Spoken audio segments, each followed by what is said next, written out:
Hi, this is Oddball1975 and today I'm bringing you Modern Warfare 3. This is a really old gameplay back from when Modern Warfare 3 was new and shiny and we all played it. I literally found this in my theatre and thought, that's a fairly decent TDM gameplay. I go positive 30 and pretty much carry my team to victory. And that's what I consider a backpacking gameplay. A backpacking gameplay is when you're one of the few people on your team that go positive and you get plus 30 kills or more. And the reason I'm posting this, Modern Warfare 3, is because I want to talk about something that I always did, and I always did in this game, Modern Warfare 3, and in Black Ops 1, which was, I was the mute gunman. I never played with a headset, I played through a television, I was very much a casual gamer, I didn't want to speak to the other players, I had no interest in engaging or talking to other players that were playing the game. I purely put the game in, muted everybody, played, when I was done, switched the Xbox off. That was it. I played totally solo, I played totally mute, I didn't play with a headset.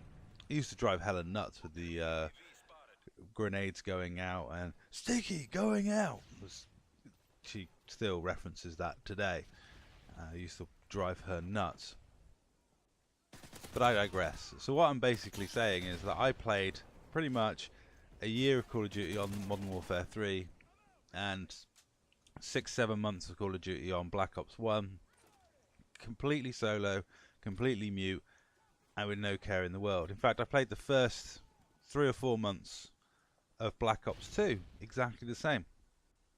The only microphone I had was the one that came with the game, and the only time I'd ever use it was those occasions where Deadweight Don would come on for a few hours and we'd play together. Now, given Don's very hectic lifestyle and schedule, he played a lot less than I did. My life is more of a life of leisure than Don's. So it was very rare that I had the microphone in, and even if I did, I muted everyone but Don and we sat in party chat and just talked between ourselves. Now this carried on like this for a long time, and Don was always on at me to get a headset, and I was like, nah, the microphone I've got's good enough. I know sound whoring's an advantage, but I don't really need it. I do fine without massively sound whoring, and the sound through the telly's fine. And I was very resistant to get a headset and start engaging with other people on Xbox Live. Now in Black Ops 2, I would stay mute, but I didn't bother to mute other people unless they were annoying, unless they were making a lot of noise or singing or doing whatever, because there was battle chatter. And I'm nasty, and I find it funny when I make people rage. So I would always leave the people unmuted when the game started, so I could get the reaction from me killing them. I could get that glorious moment of someone screaming in abusive comments at me as I murk them. Especially when you do something really nasty, like when you go knife only. People get quite aggravated when they die to a knifer. So one day the inevitable happened and somebody started talking to me. Now I've got a Connect, so there's a little microphone symbol next to my name, and they didn't know it's just because I have a Connect on mute.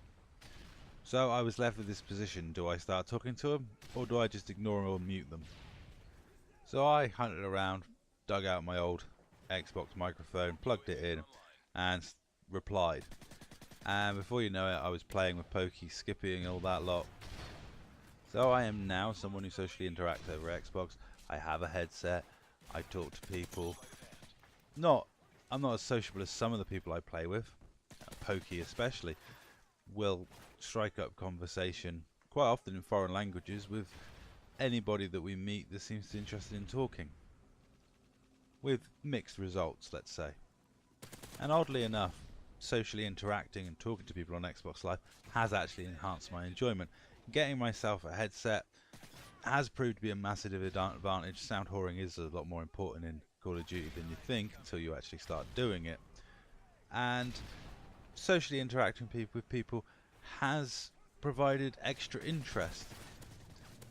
Sometimes it's just comical and you run into people that are just so hideous that they're just funny.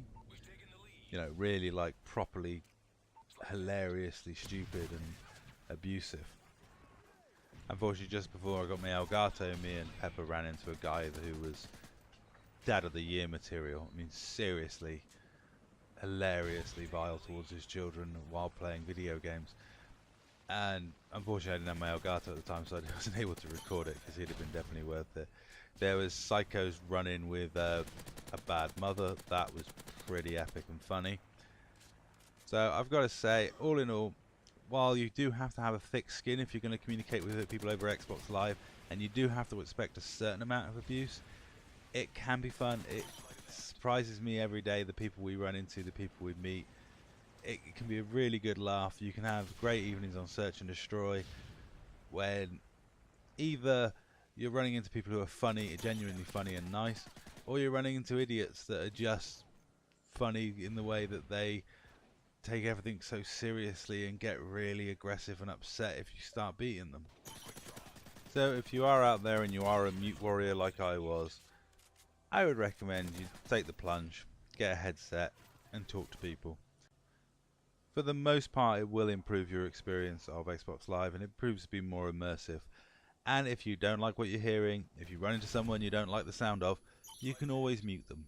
There is no harm in that. It's a very sensible thing to do. In fact, one of the reasons I think Black Ops 2 is superior to AW is you can really find that mute button a lot easier. It's much more difficult to mute people in newer games. I think they're trying to force us to socially interact.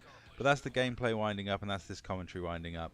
And that was me going 39 for 9 and pretty much backpacking a team to victory. I did die more often than I would like, but I was the only one recklessly rushing around, really.